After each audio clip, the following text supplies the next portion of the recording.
The chamber stretched wider than most cities, its walls made of transparent steel that showed the stars beyond.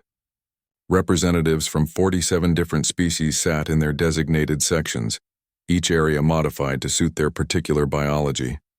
Some breathed methane, others required high gravity, and a few existed partially in different dimensions. But they all gathered here in the Galactic Council Station, where the great decisions of civilized space were made. Ambassador Sarah Chen stood in the human delegation area, her dark suit pressed perfectly, her expression calm despite the knot in her stomach.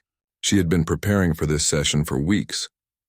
Humanity's application for full council membership was on the agenda. It should have been a moment of celebration. Instead, everything had gone wrong. Supreme Commander Vrex of the Jathir Imperium rose from his section. He was massive, nearly 3 meters tall, his reptilian body covered in scales that shimmered between green and black. His species had conquered 12 star systems in the past century. They were warriors bred for battle, enhanced by technology that made them even more deadly. When Vrex moved, the entire chamber paid attention. Honored Council, Vrex began, his voice translated into hundreds of languages simultaneously by the station systems. I rise to address the matter of the humans. Sarah felt her assistant David tense beside her. This was not part of the scheduled discussion. For 50 years we have tolerated this species, Vrex continued. We watched as they stumbled into faster-than-light travel, as they established their primitive colonies, as they demanded recognition from civilizations that have existed for millennia. His yellow eyes fixed on the human section. But their arrogance has reached its limit. Murmurs rippled through the chamber. Several species shifted in their seats. The Kavari peaceful traders emitted worried chirps. The Silenthians, crystalline beings of pure logic, remained motionless. Sarah activated her communication panel. Commander Vrex, humanity has followed all protocols. We have respected council space, we have paid our dues, we have harmed no one. What exactly are you accusing us of? Vrex's mouth opened, revealing rows of sharp teeth in what might have been a smile or a threat display. You exist aggressively. You expand without permission. You refuse to accept your proper place in the natural order. He gestured with one clawed hand. You have 3 colonies beyond your home system, 3 infestations of your pest species spreading across space that does not belong to you. Those systems were unclaimed, Sarah replied, keeping her voice steady. We followed the expansion protocols exactly. Every colony was registered with the Council. Every environmental impact study was completed. Protocols written by the civilized species, Vrex said. Not for creatures who barely understand the technology they use. You are children playing with weapons, and you endanger this entire sector with your incompetence. Other species were watching now with keen interest. The Vortak insectoid hive minds clicked their mandibles together. The ethereals, beings of living energy, pulsed with colors that indicated curiosity. No one spoke in humanity's defense. Sarah stood. If the Jathir have specific complaints, we are willing to discuss them through proper diplomatic channels. We came here in peace. We remain in peace, Vrex repeated, as if tasting the word and finding it bitter. You know nothing of peace. We have reviewed your historical data files. Your species has known only war. For 10,000 of your years, you have done nothing but kill each other. Your entire planet is soaked in blood of your own kind. That was our past, Sarah said firmly. We have evolved beyond unevolved. Vrex laughed, a harsh sound that echoed through the chamber. You unified your governments barely 200 years ago. You still maintain standing armies. Every human colony has weapons. You train your young in violence and call it sports. You watch simulations of murder and call it entertainment. You are predators pretending to be civilized. The council head, an ancient Silenthian named Crystalline who remembers, finally spoke. Its voice was like wind chimes translated into words. Commander Vrex, what is your purpose in raising these issues? Vrex drew himself up to his full height. I propose the human species be classified as a threat to galactic stability. Their colonies should be quarantined. Their expansion should be halted. And if they resist, he paused for effect, they should be removed. Silence fell across the chamber. Even the species that communicated through sense or electromagnetic fields seemed to pause. Sarah's hands gripped the edge of her console. You cannot be serious. You are talking about genocide. I am talking about pest control. Vrex replied coldly. The Jathir Imperium has maintained order in this sector for centuries. We have fought and bled to keep the peace. We have destroyed threats before they could spread. The humans are such a threat. This council was founded on principles of cooperation, Sarah said, looking around at the other delegates, on understanding between species, on peaceful coexistence. You cannot simply decide to exterminate another intelligent race because you find them inconvenient. Can we not? Vrex turned to address the council. How many here actually want the humans as full members? How many have studied their history and felt anything but horror? They wiped out entire species on their own planet. They created weapons that could destroy their entire world. They fought wars that killed hundreds of millions of their own kind. And now they are here, among us, with the same violent instincts that drove them to the top of their planetary food chain. Some species shifted uncomfortably. Sarah saw reluctance in many eyes, hesitation in many postures. The truth was painful. Humanity's history was violent. They had done terrible things to each other and to their world, but they had also changed. They had learned. They had reached for the stars not to conquer but to explore, to grow, to become better than they had been. Please, Sarah said, and she hated the desperation she heard in her own voice. Give us a chance. Meet with us. Learn about who we are now, not who we were. We made mistakes, terrible ones, but we are trying to do better. Vrex turned back to her. The Jothier Imperium does not give chances to threats. We eliminate them. He looked at Crystalline, who remembers. I have presented my case. The council may debate if it wishes. But understand this.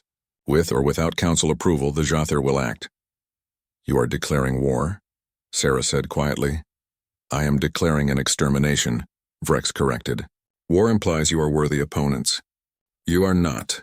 You are barely capable of defending a single system. Your technology is centuries behind ours. Your military is laughable.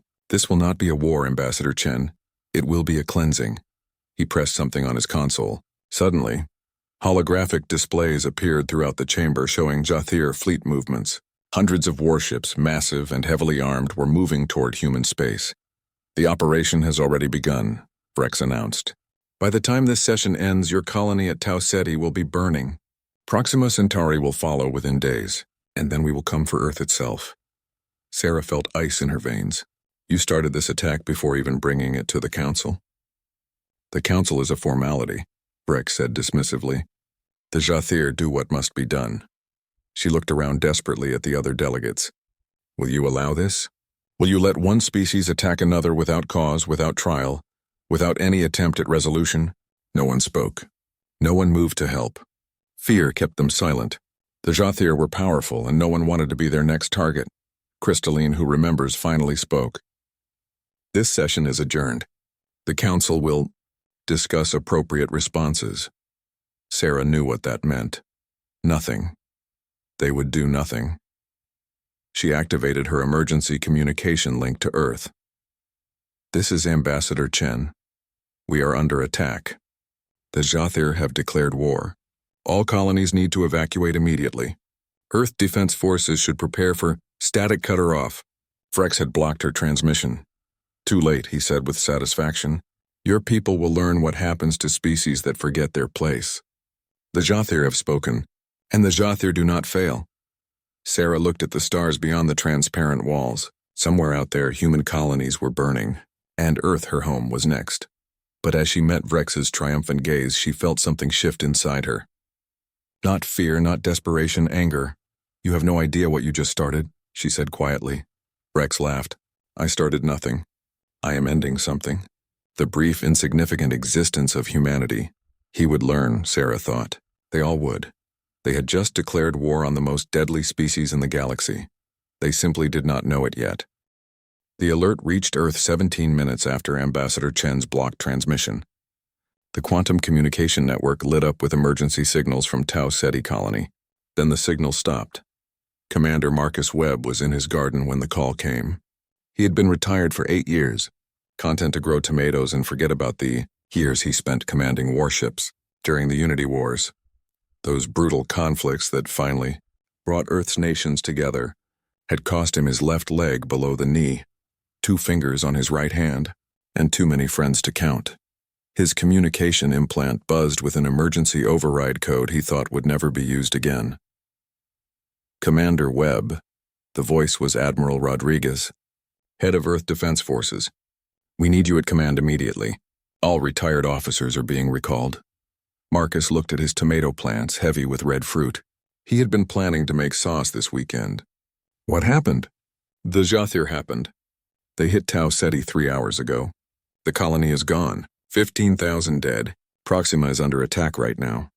Marcus felt something cold settle in his chest. The garden, the peaceful retirement, the quiet life, all gone in an instant. I will be there in 20 minutes. He went inside and opened the closet he had not touched in years. His uniform was there, carefully preserved. Beside it hung something else. His battle armor from the Unity Wars, scarred and patched, painted with symbols of units that no longer existed. He ran his hand over the metal. Old friend, he said quietly. Looks like we have work to do. At Earth Defense Command, deep under the Rocky Mountains, Marcus found organized chaos. Every screen showed tactical displays, fleet positions, casualty reports. Officers moved with urgent purpose, their faces tight with controlled fear. Admiral Rodriguez met him in the main operations center. She looked older than Marcus remembered, her hair more gray than black now. But her eyes were sharp and hard. How bad? Marcus asked. Tau Ceti colony is completely destroyed. Orbital bombardment, no warning, no chance to evacuate. Proxima is holding, but barely. They have 20 civilian transports trying to break through the Jathir blockade. She pulled up a display. This is what we are facing. The Jathir fleet was massive. Hundreds of warships, each one more advanced than anything humanity had built. Their weapons could crack planets. Their shields could withstand nuclear strikes. Their forces had conquered 12 systems. They are sending a message, Rodriguez said. Complete extermination. No prisoners. No mercy. What is Earth's status? Full mobilization as of 2 hours ago. Every nation has activated emergency protocols. The Security Council is meeting now, but honestly, they are just making official what already started. She gestured to the screens. Manufacturing centers are converting to war production. Shipyards are being retooled. We are bringing the old Unity war vessels out of mothballs. Marcus nodded slowly. During the Unity Wars, humanity had built terrible weapons. Ships designed to fight other humans using tactics that seemed barbaric by current standards. After the wars ended, most nations agreed to lock those ships away, to focus on exploration and peace. That time was over. What do you need from me? Marcus asked. I need you to take command of the Third Fleet. 40 ships, mixture of old and new. Your job is to hold the line at Alpha Centauri. If they take that system, they have a straight shot at Earth. 40 ships against hundreds. The math was not good. But Marcus had fought worse odds before. When do I leave? 6 hours. We are loading supplies and weapons now. Rodriguez paused. Marcus, I need to tell you something. The other council species are not helping. They are staying neutral. We are alone in this. We have always been alone, Marcus said. We just forgot that for a while. On the streets of Earth's cities, something remarkable was happening. As news of the attack spread, people did not panic.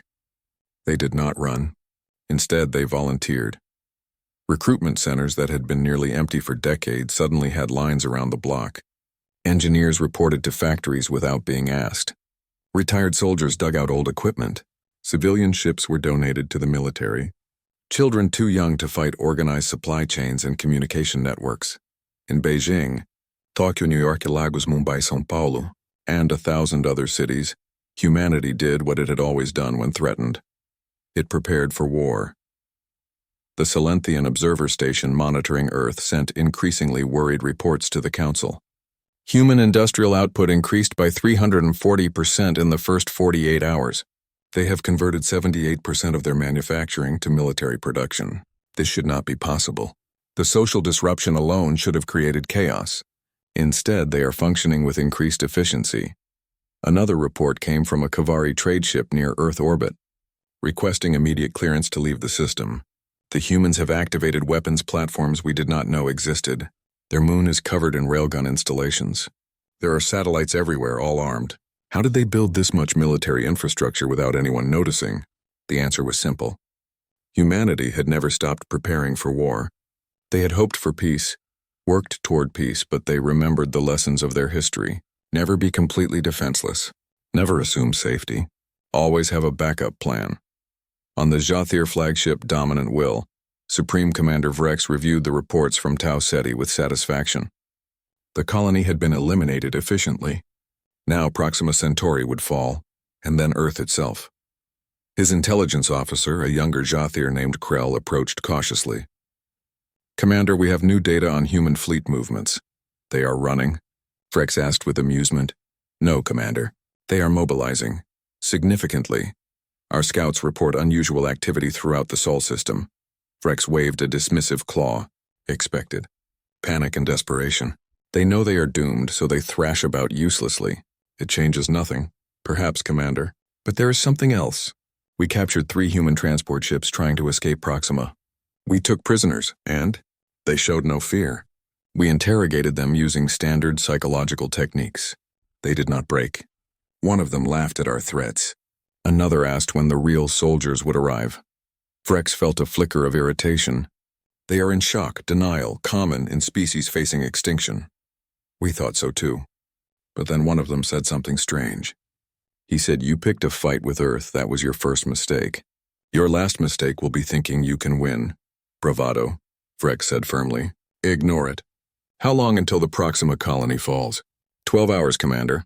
Their defenses are stronger than expected, but we are overwhelming them with numbers." "Good. Once Proxima falls, we move immediately to Earth. I want this finished within a standard cycle." But as Krell left, Frex found himself thinking about the prisoner's words. He accessed the human historical database, something he had only glanced at before. The records were extensive. 10,000 years of recorded history. He started reading. The wars were endless. Rome, Mongolia, the World Wars, the regional conflicts, the Unity Wars. Humans had fought with stones, with swords, with guns, with nuclear weapons. They had killed each other in numbers that made Frex pause. Hundreds of millions dead in wars that sometimes lasted years, even decades. But what disturbed him more was how they fought. Humans did not accept defeat. When their armies were destroyed, they formed guerrilla forces. When their cities burned, they built new ones and kept fighting. When faced with extinction, they became more dangerous, not less. There were accounts of human soldiers continuing to fight with broken bones, with missing limbs, with mortal wounds. There were records of entire populations choosing death over surrender. There were stories of tactics so vicious, so brutal, that even the Jathir had never considered them. Frex closed the files. It did not matter. Humans had only fought other humans. Against the might of the Jathir Imperium, their history meant nothing. But he found himself checking the fleet reports more frequently, making sure the scouts were staying alert, reinforcing the formations, just in case. At Alpha Centauri, Commander Marcus Webb arrived with the 3rd Fleet. The 40 ships under his command were a mixture of old and new. Some were modern exploration vessels hastily fitted with weapons. Others were ancient warships from the Unity Wars, still bearing the scars of battles fought decades ago. Marcus stood on the bridge of his flagship, the Indomitable, and looked at the tactical display. The Jathir would come through this system. It was the logical route to Earth, and when they came, his job was to slow them down, not stop them. The Admiralty had been clear. He could not stop them, but he could make them bleed. "All ships report ready, Commander," his tactical officer said. Marcus nodded. His crew was young, most of them. They had trained for exploration, for rescue missions, for peacekeeping. Not for this, but they would learn. Humanity always learned. "Send a message to all ships," Marcus said. "Tell them this. The Jathir think we are weak. They think we are easy prey. They are about to discover what our ancestors knew. What every enemy of Earth has learned eventually." He paused, remembering the old words from the Unity Wars. "We are not trapped out here with them. They are trapped out here with us." The Jathir fleet entered the Alpha Centauri system in perfect formation. 300 warships organized in precise geometric patterns that had won battles across 12 conquered systems. Supreme Commander Vrex watched from his flagship as the sensors detected the human fleet. 40 ships, just 40 against his 300. "They dare to challenge us?" Vrex said with disbelief. "With this?" "Sensors indicate mixed vessel types," his tactical officer reported. "Some appear to be older designs. Pre-FTL era technology in several cases. Commander, these ships should be in museums, not battle." Vrex felt a mix of satisfaction and disappointment. He had expected more resistance, something worthy of the Jathir's might. Instead, the humans sent antiques in desperation. "Open a communication channel," Vrex ordered. Let me speak with their commander. The screen flickered. A human appeared. Older, with gray hair and scars on his face. He wore a military uniform that looked worn, used. His eyes were calm. I am Supreme Commander Vrex of the Jathir Imperium. You cannot win this battle. Surrender your vessels and I will make your deaths quick. The human smiled slightly. I am Commander Marcus Webb of the Earth Defense Forces, and I have a counteroffer. Turn around and go home. This is your only warning, Vrex laughed. You have 40 ships. I have 300. Your technology is inferior. Your crews are inexperienced. What possible reason do I have to retreat? Because you do not understand what you are fighting, Marcus said simply. But you will, soon. The communication ended. Vrex shook his head. Humanity's arrogance is remarkable. They face certain death and they issue threats. Very well, all ships engage. Show them the price of defiance. The Jathir fleet moved forward in its perfect formation, weapons powering up. They would sweep through the humans like a storm through leaves. Then everything went wrong. The human ships did not maintain formation. They scattered, each moving in different directions at different speeds.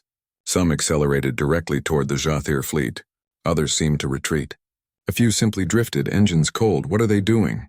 Vrex demanded. This is chaos. There is no strategy, but there was strategy. Marcus Webb had not spent decades fighting humans to forget the first rule of warfare. Confuse the enemy. Make them uncertain. Force them to react instead of act. The Jathir fired their primary weapons at the approaching ships. Energy beams that could melt through meters of armor.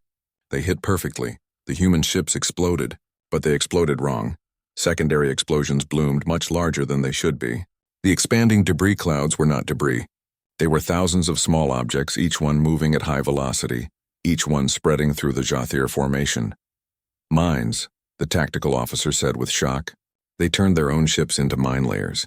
The small objects, crude but effective, slammed into Jathir vessels. Shields held against most, but not all. A destroyer's shield failed and 30 impacts tore through its hull. It listed bleeding atmosphere. Evasive maneuvers, Vrex ordered. The formation broke as ships tried to avoid the spreading debris field. That was when the real attack began. The ships that had seemed to retreat reversed course, coming in fast and low. They were not running. They were getting angles. The ships that had drifted cold suddenly powered up, weapons hot, firing from unexpected positions. The humans were not fighting a formation battle. They were fighting like predators. Like wolves. Separate, coordinated, each ship independent but part of a greater whole. A Jathir cruiser exploded as 3 human ships hit it from different angles simultaneously. Another took damage to its engines and spun out of control. A third lost its weapons array to a precisely placed railgun shot. Impossible, Vrex hissed. They cannot fight like this. There is no command structure. No proper tactics. This is chaos. It is effective chaos, Commander, Krell said quietly. We have lost 7 ships in 3 minutes. They have lost 11, but we expected to lose none. Vrex watched the battle unfold on his screens. The humans were not trying to win a conventional engagement. They could not. Instead, they were making every shot count. Every kill came with a price. They rammed when they had no other options. They self-destructed to take out nearby enemies. They used tactics that no honorable species would consider. One human ship, badly damaged, accelerated directly toward a Jathir battleship. The battleship's weapons tore it apart, but the momentum carried the wreckage forward. It crashed into the battleship's shield generators, and the shields flickered and failed for just a moment, long enough for 2 other human ships to hit it with everything they had. The battleship survived, but it was hurt. Badly hurt, they fight like animals, Vrex said with disgust. No honor, no dignity. They fight to win, Krell corrected, or at least to make us lose. The battle lasted 4 hours. When it ended, the humans had lost 36 of their 40 ships, but the Jathir had lost 42. More than they had lost in the entire Proxima campaign, more than they had expected to lose in the entire human war. And the 4 surviving human ships did not surrender. They retreated, still fighting, disappearing into the system's asteroid field where the larger Jathir vessels could not easily follow. Vrex stared at his tactical display in silence. He had won. The humans were defeated. The path to Earth was open. So why did it feel like he had lost something? At the Galactic Council Station, emergency sessions were being called. The Kavari representative was broadcasting panic signals. The humans are fighting back effectively. This was supposed to be an extermination. Instead, it is becoming a war. Crystalline, who remembers, reviewed data from the Alpha Centauri battle. The human tactics are unlike anything in our databases. They do not follow standard warfare protocols. They appear to invent new strategies in real time. A Vortec observer had been studying human history files more carefully. Its report caused several species to emit distress signals. The humans call their style of warfare asymmetric combat. They developed it fighting each other. When one side was more powerful, the other would refuse conventional battle. They would ambush, sabotage, retreat, and strike from unexpected angles. They would fight dirty, as they say. They would do whatever was necessary to survive and eventually win. How long have they used these tactics? Asked the ethereal representative. Thousands of years. Against each other. Against their environment. Against extinction events on their own planet. The humans are survivors. When you try to kill them, they become more dangerous, not less. Another report came in from a Jothar outpost. We have analyzed captured human equipment.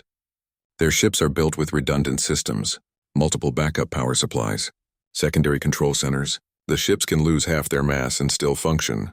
This is not exploration technology. This is survival technology. They built these ships expecting to take damage. The Council's chief xenobiologist, a being called Harmony in Research, finally spoke. I have completed my analysis of human biology and evolution. My findings are disturbing. Images appeared on the central display. Earth, a blue-green planet that looked peaceful. Then the data began. Earth is classified as a Class 7 death world. Extreme temperature variations. Plate tectonics that cause earthquakes and volcanoes. Weather systems that produce storms capable of destroying cities. Thousands of species evolved specifically to kill and consume other species. The humans evolved as apex predators on this planet. The xenobiologist showed more images. Human anatomy. They have redundant organs. 2 kidneys when one would suffice. 2 lungs. Their bodies can survive significant damage and continue functioning. They can heal from injuries that would kill most species. Their bones are strong enough to be used as weapons. Their teeth are designed for tearing meat. Their hands can grip with enough strength to crush bone. More data appeared. They are persistence hunters. They can track prey for days without stopping. They require minimal sleep. They can survive in temperature ranges that would kill most council species. They can eat nearly anything. They can drink contaminated water and survive. They are in essence built to survive apocalypse. Silence filled the council chamber. Species that had lived in safe, comfortable worlds for millennia suddenly understood what they were seeing. How many wars have they fought? The Kavari asked quietly. We cannot count them all, Harmony in Research replied. Their recorded history contains tens of thousands of conflicts. Some lasted decades. Some killed hundreds of millions. They have fought wars over religion, over resources, over ideas, over territory, over pride. They have fought each other with every weapon imaginable. And they have never in their entire history been truly defeated. What do you mean? Crystalline, who remembers, asked. I mean that every time humanity has faced extinction, they have adapted. Ice ages, plagues, famines, wars. Events that would end most species simply made them stronger. They are the ultimate survivors. And Supreme Commander Vrex has just declared war on them. On the dominant will, Vrex was receiving new intelligence reports. Human activity throughout their colonies had intensified. Ships were being built faster than projections indicated was possible. Weapons were appearing that did not match any known human designs. Where are they getting this technology? Vrex demanded. They are not getting it, Commander, Krell said carefully. They are making it. 6 months into the war, the Galactic Council called another emergency session. This time, no one was unprepared. Every species sent their most experienced diplomats. The chamber was full. Crystalline, who remembers, began without preamble. We must discuss the human situation. It has escalated beyond all predictions. Escalated? The Kavari representative chittered nervously. The humans are winning. That is not accurate, the Silenthian replied.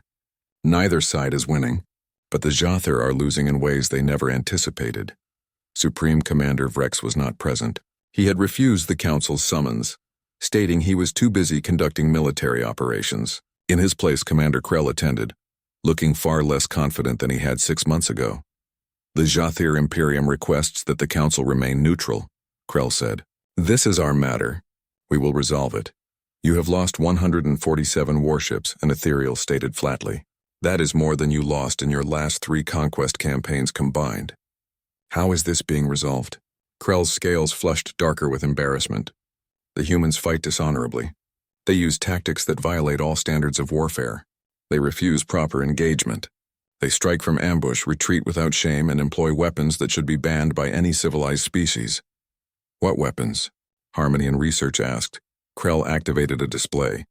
Images appeared that made several species emit distress calls. Chemical weapons, biological agents, radioactive materials. The humans have deployed all of them without hesitation. We occupied the colony world of New Hope 3 months ago. Within a week, 70% of our occupation force was dead from an engineered plague. The humans used biological weapons on their own colony. The Kavari could not believe it. The human colonists released it themselves, Krell said. They had prepared for this scenario. When we arrived, they evacuated those who could escape. Those who remained activated the biological weapon, knowing they would die. They chose extinction over occupation. Silence filled the chamber. The concept was incomprehensible to most species present. To kill your own people rather than surrender. That is not the worst of it, Krell continued. The next images showed a destroyed planet. Continents were shattered. Oceans boiled away. The world was dead. This was the colony world haven, Krell said quietly. Population 80,000 humans. We blockaded the planet, demanding surrender. They refused. We prepared for orbital bombardment. Before we could fire, they launched their entire planetary population toward our fleet. Launched how? Crystalline, who remembers, asked. Escape pods. Every single one. Men, women, children. 80,000 people in small, fragile pods. We thought they were evacuating. We were wrong. Every pod was rigged with explosives. Every pod was aimed at our ships. They turned their entire population into missiles. The horror of it settled over the council like a physical weight. They killed themselves? Vortak asked. They killed themselves and destroyed our flagship. 3 battleships and 7 support vessels.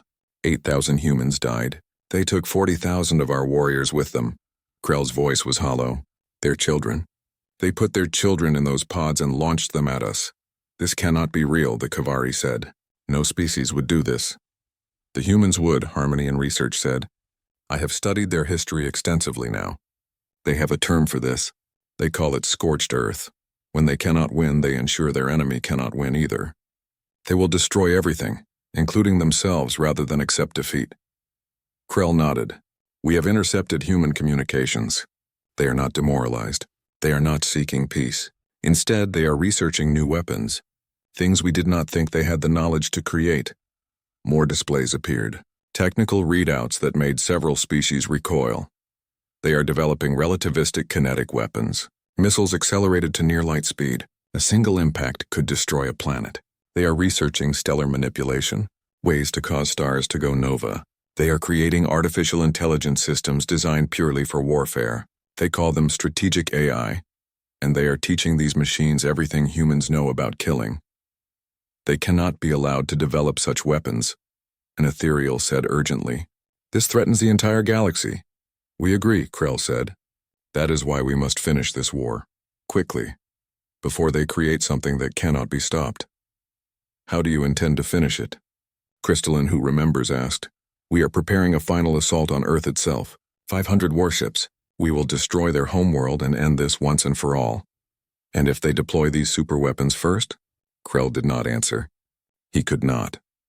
On Earth, Commander Marcus Webb had been promoted to Admiral. He now commanded the entire defensive fleet. The promotion came with a price. He had to watch casualty reports every day. Ships lost, colonies destroyed, millions dead, but humanity was adapting. That was what they did best. Show me the new designs, Marcus said to his chief engineer. Holographic displays showed ships unlike anything built before. Smaller, faster, more automated. These are the Fury-class interceptors. No crew, pure AI control. We based the design on old drone warfare concepts from the 21st century. Each one can make decisions faster than any biological pilot. Are they ready? We have 400 built. 2,000 more in production. We can have 10,000 within 3 months, Marcus nodded. The Jothir had numbers and technology.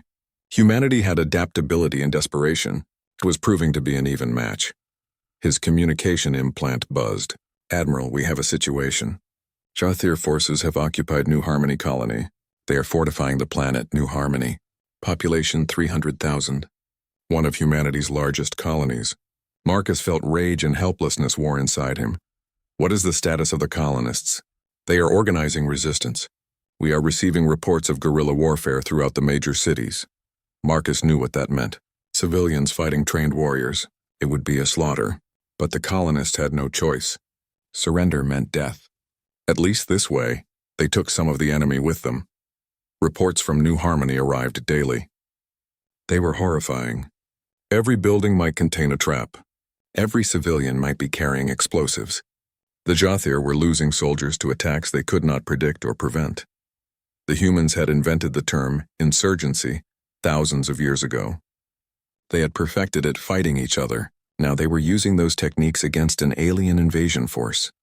The Jathir tried to control the population through fear, public executions, brutal reprisals, collective punishment. The tactics had worked on other worlds.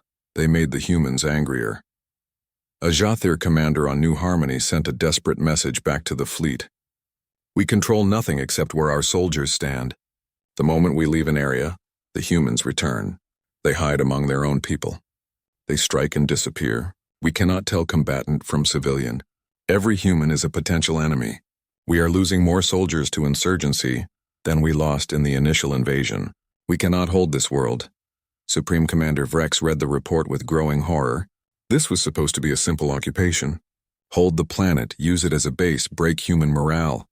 Instead, it was becoming a nightmare. His soldiers were afraid. They stopped going on patrol alone. They started shooting first and identifying targets later.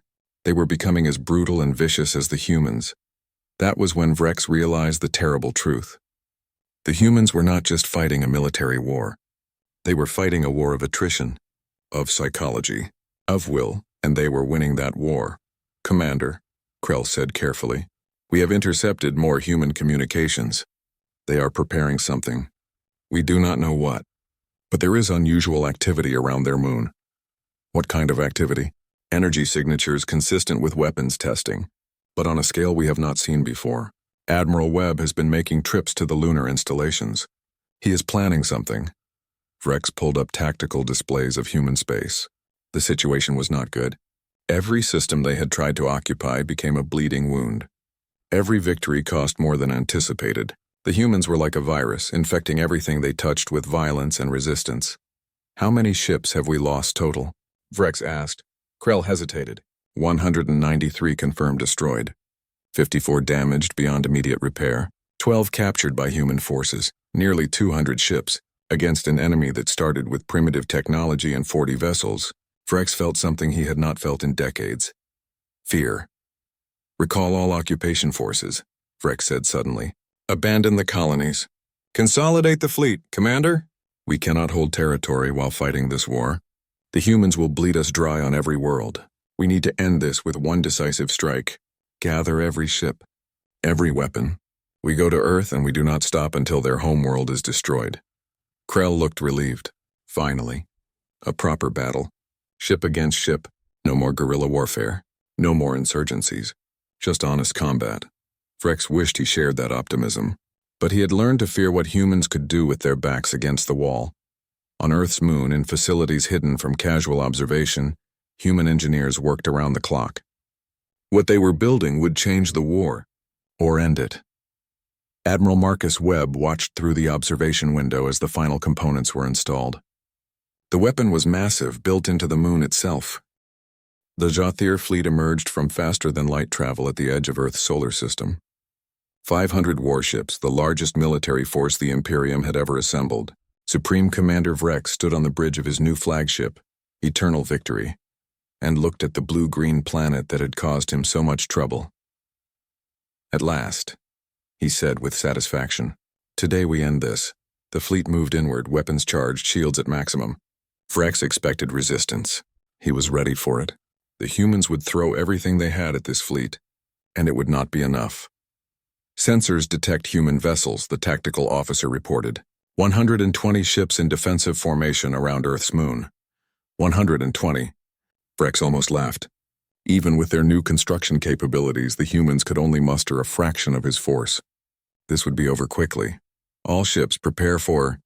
The tactical display exploded with new contacts. Thousands of them. Small, fast-moving objects launching from Earth, from the moon, from orbital platforms. What are those? Frex demanded, analyzing. They are drones. Automated weapons platforms. No biological signatures. Commander, there are 8,000 of them. 8,000 individual targeting systems, all converging on our fleet. The Fury-class interceptors that Earth's engineers had built were simple machines. Each one had basic engines, basic weapons, and a sophisticated AI designed for one purpose: killing Jathir ships. They swarmed the Jathir fleet like insects. Most died quickly. Their light armor no match for Jathir weapons. But there were so many. For every drone destroyed, 10 more took its position. They crashed into shields, overloading them. They fired missiles at close range. They rammed vulnerable points. The Jathir fleet fired everything. Energy beams cut through space. Missiles filled the void. Thousands of drones died every minute. But thousands more kept coming. This is impossible, Frex said, watching his tactical display. Where did they get the resources to build this many? They converted their entire industrial base to war production, Krell reported, manning a secondary command station. Every factory, every shipyard, every manufacturing center on Earth and all their colonies. For 6 months, they have built nothing but weapons. A battleship on the fleet's left flank took critical damage as 50 drones hit it simultaneously. Its shields failed. Its hull breached. Atmosphere vented into space. Maintain formation, Vrex ordered. Push through. The planet is what matters. The fleet advanced, bleeding ships with every kilometer. The human crewed vessels hung back, using long-range weapons, letting the drones do the close-quarters work. It was efficient, brutal, inhuman, very human, Vrex realized with bitter irony. Then Earth's moon opened fire. The weapon Dr. Chen had built was based on theoretical physics that most species considered purely academic. Gravity manipulation, localized space-time distortion, focused gravitational waves that could tear apart matter at a fundamental level. The Jathir called it a disaster. Humanity called it the Hammer of Sol. The first shot hit a Jathir carrier in the center of the formation. The ship did not explode. It simply stopped existing. Matter was crushed into impossible density. The ship was there, and then it was not. The second shot missed, but the gravitational distortion pulled 3 nearby ships off course. They collided, shields failing, hulls tearing. The third shot hit perfect again. Another warship ceased to exist. Evasive action, Vrex screamed. All ships scatter. Do not maintain formation. But scattering meant losing their numerical advantage. It meant the human fleet could engage smaller groups. It meant chaos. Chaos was where humans excelled.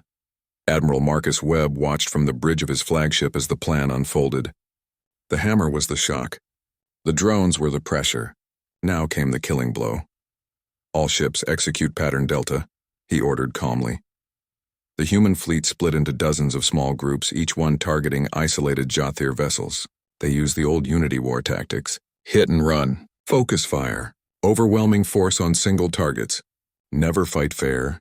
Never give the enemy time to think. The battle became a slaughter. Not of the Jathir alone. Human ships died too. Hundreds of drones destroyed. Dozens of crewed vessels lost. But for every human ship that fell, 3 Jathir ships fell with it. Vrex watched his fleet die. He had trained for every scenario, prepared for every possibility. But not this. Not humans who fought with such absolute disregard for their own survival. Not weapons that bent the laws of physics. Not an enemy that seemed to grow stronger the more you hurt them. Commander, we have lost 200 ships, Krell reported, his voice steady despite the horror around them. We are losing cohesion. The fleet is breaking up. Fall back, Vrex said. The words tasted like poison. All ships retreat to the outer system. We need to regroup. But the humans did not let them retreat peacefully. They harried the Jathir fleet every step of the way. Long-range missiles, drone strikes, hit-and-run attacks that prevented any reorganization. By the time the Jathir fleet reached the outer system, barely 250 ships remained. Half the invasion force gone, in a matter of hours. Vrex sat in his command chair and stared at nothing. He had destroyed colonies, killed millions, lost nearly 300 ships total. And for what? Earth still stood. Humanity still fought. And his fleet was broken, Commander, Krell said quietly. We are receiving a transmission from Earth. It is Admiral Webb. Put it on screen. Marcus Webb appeared. He looked tired. His uniform was stained, but his eyes were hard and uncompromising. Supreme Commander Vrex, Marcus said.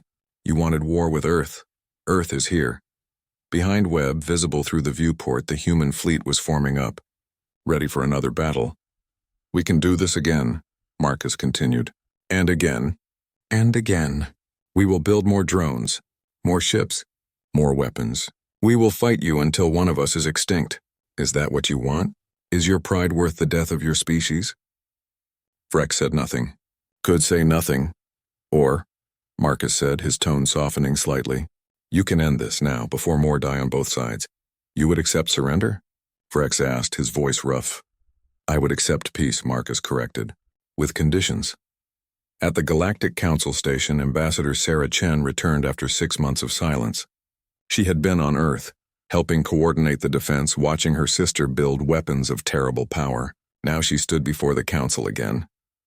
Humanity wishes to propose terms for ending this war, she said formally. Crystalline, who remembers, leaned forward. The Jothir have agreed to terms? They are considering them. With the Council's help, we believe we can reach a lasting peace. What are your terms? The Kavari asked. Sarah activated a display. First, full reparations for all colonies destroyed and lives lost. Second, war crime tribunals for those who ordered attacks on civilian populations. Third, complete demilitarization of the Jothir fleet to defensive forces only. Fourth, and most important, formal recognition of humanity as a protected species with full council membership and permanent Security Council representation. The Jothir will never agree to complete demilitarization, an ethereal said. Then the war continues, Sarah said simply. And next time we come for their homeworld, with weapons that make the Hammer of Soul look primitive. You are bluffing, Krell said. He had arrived for this session, sent by Vrex to represent Jothir interests. Sarah looked at him coldly. Are you willing to bet your entire species on that assumption? We built the gravity weapon in 6 months. We have been researching antimatter weapons, quantum destabilization devices, and artificial singularity generators. We have been preparing for extinction since we climbed down from the trees. What do you think we can build with our backs truly against the wall? The council chamber fell silent. Every species present had reviewed human history now. They knew the answer. Humans could build anything if it meant survival, and they would use anything if it meant victory. The Jothir Imperium accepts these terms, Krell said quietly. With one addition. We request council oversight of the demilitarization process. To ensure fairness, Sarah nodded. Agreed, we do not seek revenge. We seek peace. But it will be peace on terms that prevent this from ever happening again. The treaty was signed 3 weeks later. The Jothir paid massive reparations. Their war criminals faced justice. Their fleet was reduced to a fraction of its former size. They accepted council oversight for all military activities, and humanity took its place as a full council member, with powers that ensured no species could threaten them again without facing the entire council's wrath. 10 years after the war ended, the galaxy was a different place. The Jothir had rebuilt their society, focusing on trade and science rather than conquest. They were surprisingly grateful. The war had broken their pride, but it had also freed them from the endless cycle of expansion and conflict. Humanity had become the Council's peacekeepers. When disputes arose between species, human mediators were called. When conflicts threatened to turn violent, human ships appeared. Their reputation was enough to end most fights before they started. No, one wanted to fight the species that had nearly destroyed the Jothir Imperium with inferior technology and sheer determination.